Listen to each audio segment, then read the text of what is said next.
সুপ্রিয় শিক্ষার্থী, ইসলামিয়া কলেজের অনলাইন ক্লাসে তোমাদেরকে স্বাগত। আজকে আমাদের ক্লাস হচ্ছে দ্বাদশ শ্রেণীর হিসাব বিজ্ঞান দ্বিতীয় পত্র। দ্বাদশ শ্রেণীর হিসাব বিজ্ঞান দ্বিতীয় পত্র। আমি হোয়াইটবোর্ডে লিখে দিচ্ছি।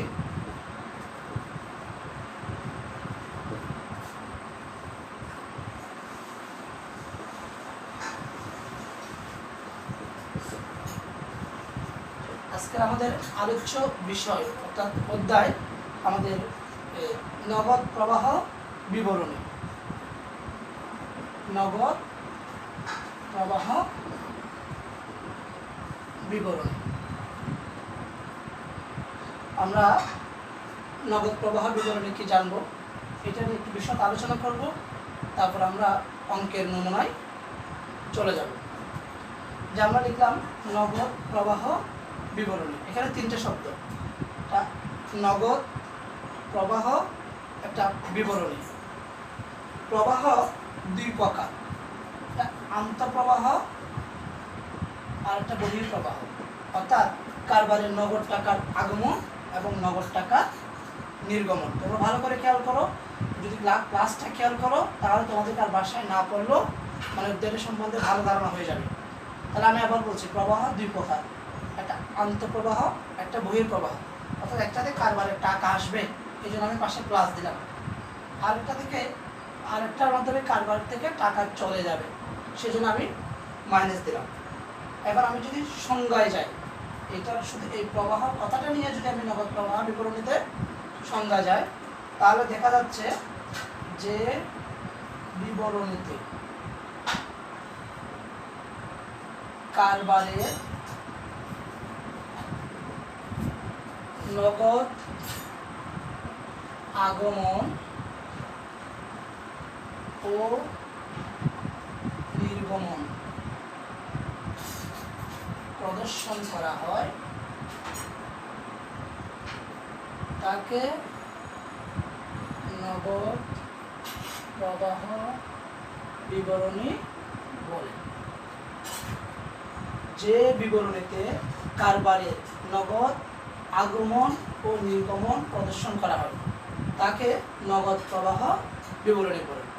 আমি আবার বলছি, নগদ প্রবাহ বিবরণী অধ্যায়টা তোমাদের জন্য ইম্পর্টেন্ট, কেননা এটি তোমাদের ফিনান্স প্রথম পত্রে চতুর্থ অধ্যায়ে আছে, আবার হিসাব বিজ্ঞান দ্বিতীয় পত্রে আছে।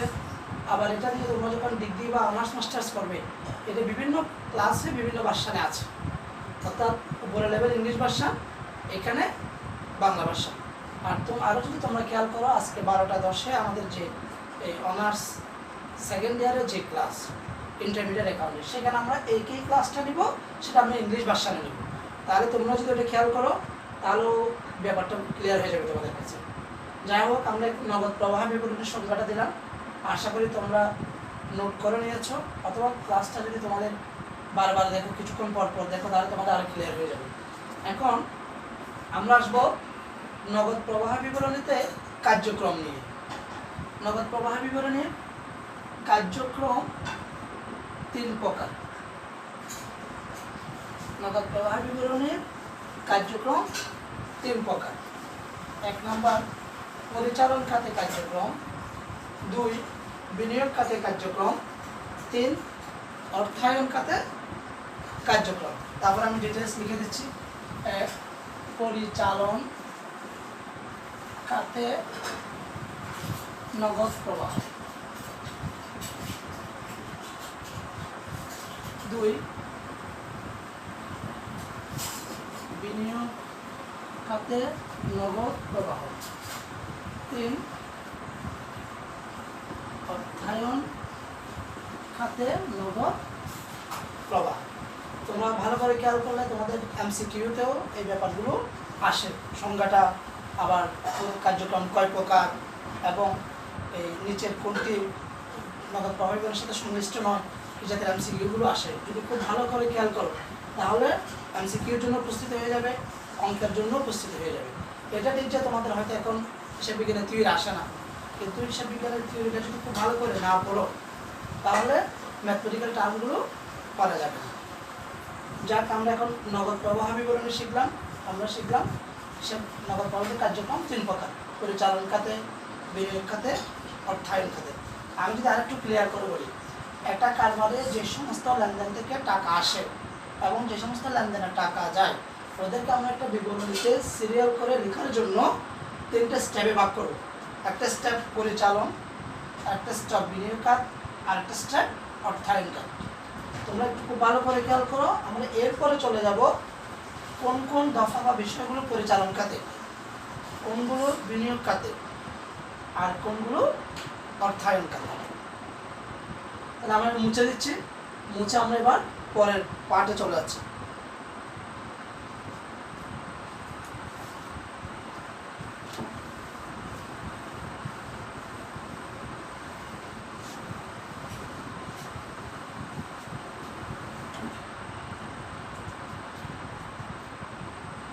নগদ প্রবাহ বিবরণী প্রস্তুত পদ্ধতি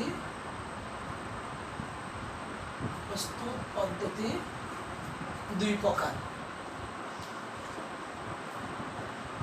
অর্থাৎ নগদ প্রবাহ বিবরণী দুইভাবে প্রস্তুত করা হয়। এক, পরোক্ষ পদ্ধতি, ইংলিশ আমরা যাকে বলি ডাইরেক্ট মেথড। দুই,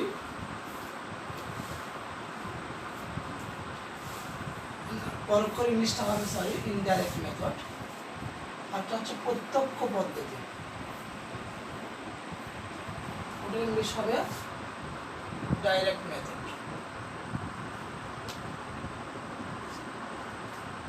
এই পদ্ধতিটা তেমন একটা আসে না, তোমরা এটা নিয়ে খুব একটা জোর না দিলেও চলবে।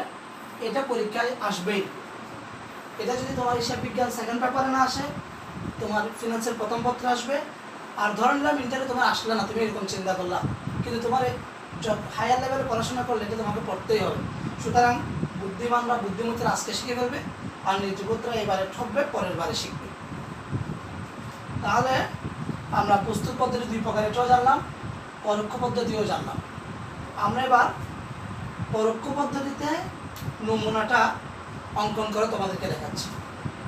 পরোক্ষ পদ্ধতিতে নগদ প্রবাহ বিবরণী প্রস্তুতের নমুনাটা আমি এবার তোমাদেরকে করে দেখাচ্ছি।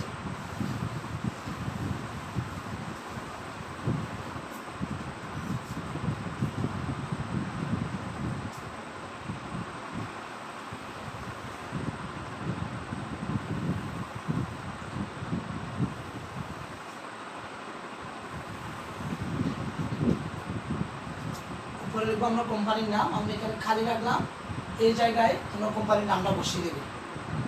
তারপর লিখবে নগদ প্রবাহ বিবরণী। নগদ প্রবাহ বিবরণী যে পদ্ধতিতে করব সেটা আমরা ব্র্যাকেটে লিখে দেব। পরোক্ষ পদ্ধতি। আর তারিখটা আমরা লিখবো, প্রশ্ন তারিখটা দেওয়া থাকবে। আমি এখানে একটা কাল্পনিক দিলাম, তারিখ দিচ্ছি যেহেতু এটা নমুনা। 31শে ডিসেম্বর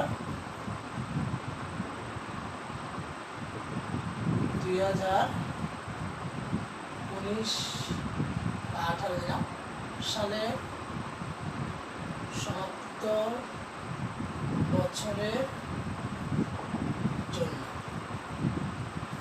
তাহলে 3 লাইনের একটা হেডলাইন হবে, একটা কোম্পানির নাম, নগদ প্রবাহ বিবরণী, ব্র্যাকেটে আমি পরোক্ষ পদ্ধতি লিখে দিলাম, তারপর দিলাম তারিখটা। এই তারিখটা কাল্পনিক দেওয়া, তোমরা প্রশ্ন পরে তারিখটা দিতে পারবো। ওখানে দুটো সাল লেখা থাকবে, 17 সাল 18 সাল, তখন তুমি 18 সাল 31শে ডিসেম্বর।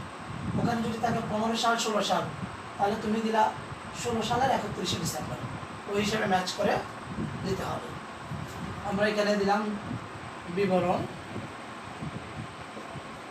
এখানে দিলাম টাকা, তারপর আমরা লিখব পরিচালন খাতে নগদ প্রবাহ। এটাকে আমরা এভাবে আন্ডারলাইন করে দিব। তারপর লিখ দিব নেট মুনাফা। এটা প্রশ্নে দেওয়া থাকবে নেট মুনাফা। নেট মুনাফার টাকাটা আমরা প্রশ্ন থেকে খুঁজে সেকেন্ড কলামে লিখে ফেলব।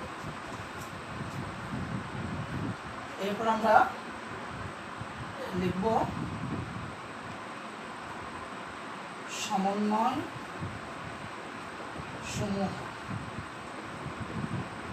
একটু ক্লিয়ার করে এটা, অর্থাৎ নেট মুনাফা এটার সাথে নগদ এবং অনগদ উভয়ের সম্পর্ক আছে। তাহলে এখানে অনগদ অংশটা যদি আমরা এখানে সমন্বয়ের মধ্যে নিয়ে আসি, তাহলে নেট মুনাফা থেকে অনগদ অংশটা বাদ যাওয়ার পর নগদটাই পাওয়া যাবে, অর্থাৎ পরিচালন খাতে নগদ প্রবাহটাই পাওয়া যাবে। তাই এখানে আমরা লিখলাম সমন্বয় সমূহ। সমন্বয়টা একটু ক্লিয়ার করতেছি এভাবে যে পরিচালন খাতে যে নেট মুনাফাটা বসিয়েছে সেখানে নগদ এবং অনগদের সমন্বয়ে এই বছরের নেট মুনাফা, সেখানের ভিতর অনগদ টাকার প্রভাবটা, অনগদ বিষয়গুলো আমরা এখানে সমন্বয় করে ফেলব। এবার আমরা নমুনাটা যদি করি, এটার পর সাধারণত 7-8 লাইন লেখার জায়গা রাখতে হয়। অঙ্ক করার সিস্টেমটা তোমাকে একসাথে শিখিয়ে দিচ্ছি। তাহলে আমরা এখানে 4 লাইন, এখানে 4 লাইন, 8 লাইন লেখার মতো জায়গা রেখে আমরা এখানে লিখব বিনিয়োগ খাতে নগদ প্রবাহ। পরিচালন একটু বেশি হয়, পরিচালনে খাত বেশি থাকে, আইটেম বেশি থাকে, তাই জায়গা একটু বেশি লাগবে। বিনিয়োগ খাতে নগদ প্রবাহ, বিনিয়োগ খাতে নগদ প্রবাহতে তোমাদের 3-4 লাইন লেখার মতো জায়গা রাখবে। হয়তো কোনো অঙ্কে একটু বেশিও লাগতে পারে, সর্বোচ্চ 3-4 লাইন লেখার জায়গা রেখে আমরা লিখব অর্থায়ন খাতে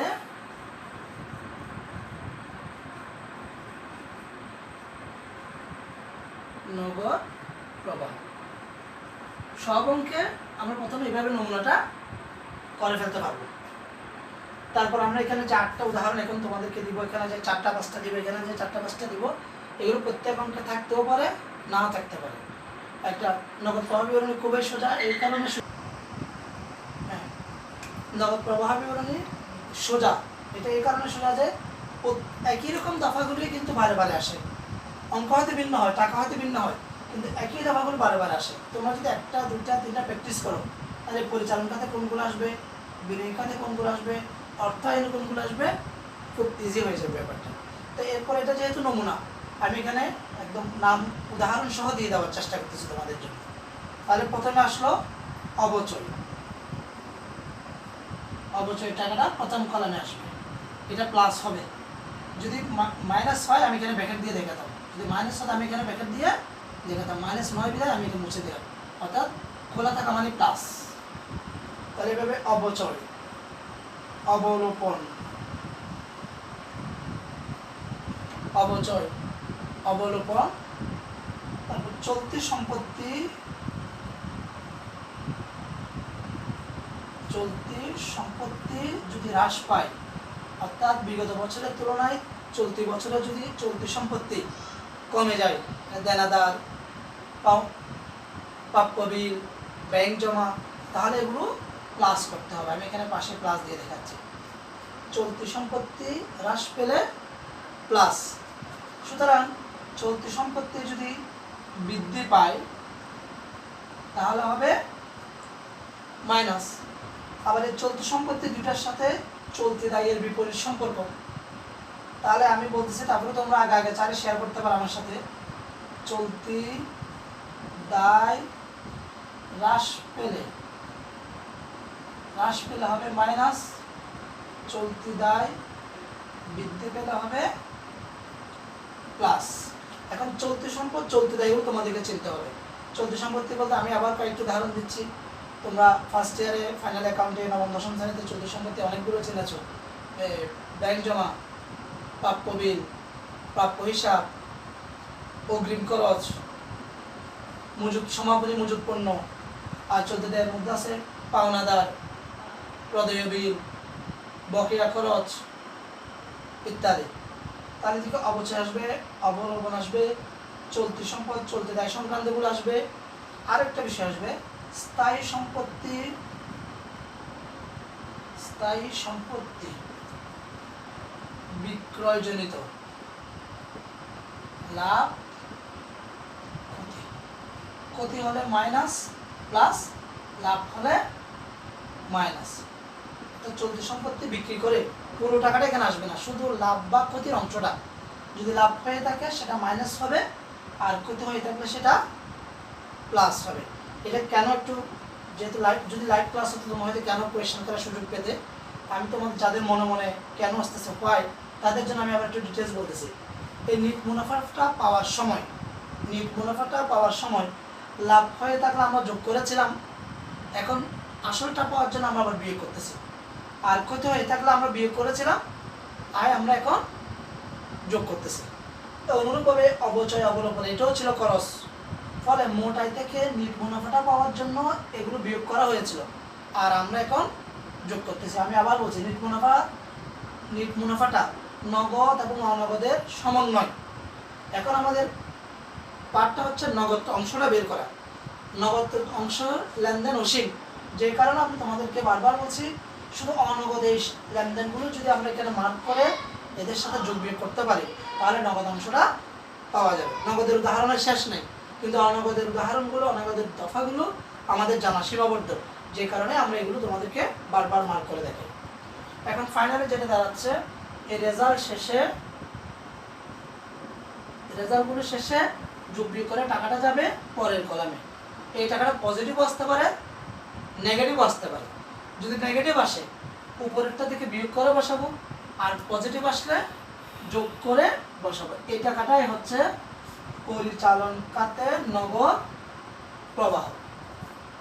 2018 সালের শুরু থেকে শেষ দিন পর্যন্ত কোনো একটা নির্দিষ্ট কোম্পানির বা নির্দিষ্ট প্রতিষ্ঠানের পরিচালন খাতে নগদ প্রবাহ হচ্ছে এতটুকু।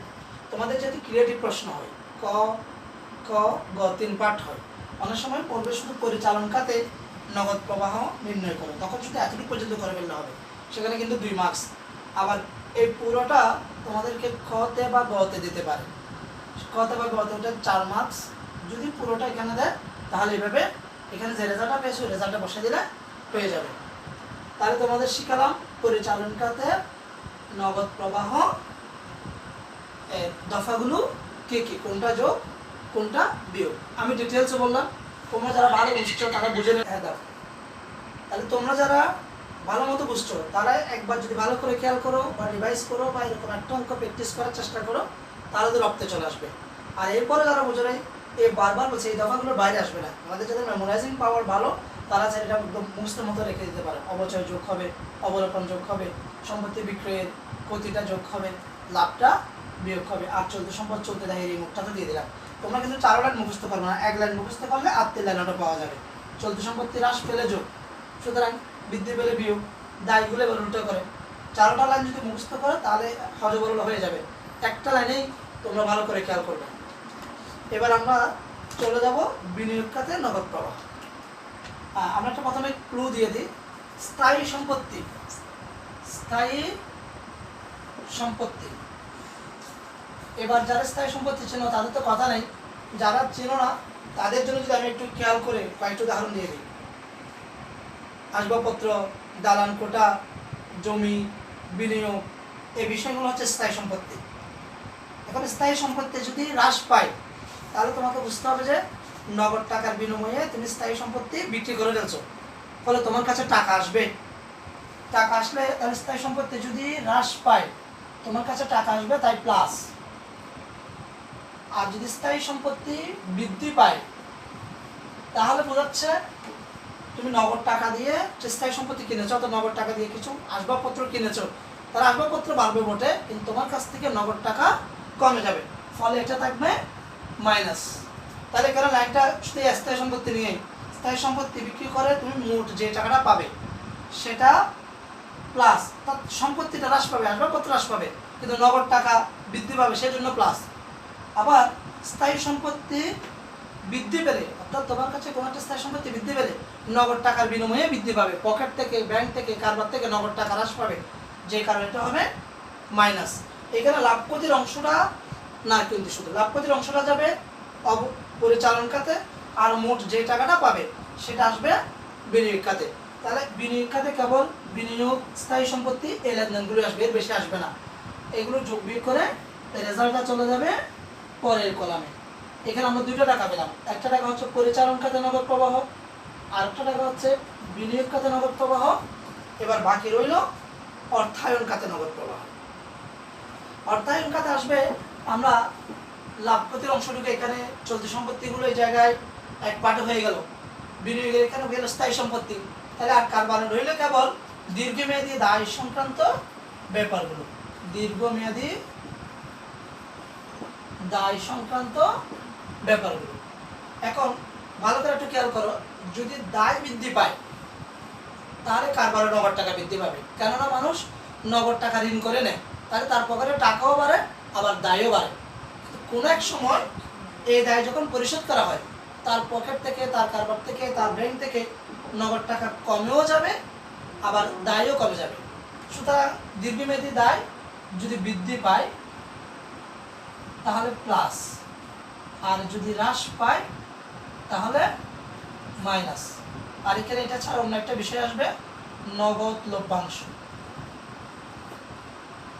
নগদ লভ্যাংশ পরিশোধ, এটা মাইনাস হবে, নগদ লভ্যাংশ পরিশোধ এটা মাইনাস হবে। আমি এখানে যেগুলো মাইনাস হবে সেগুলো তো হবে ব্র্যাকেট,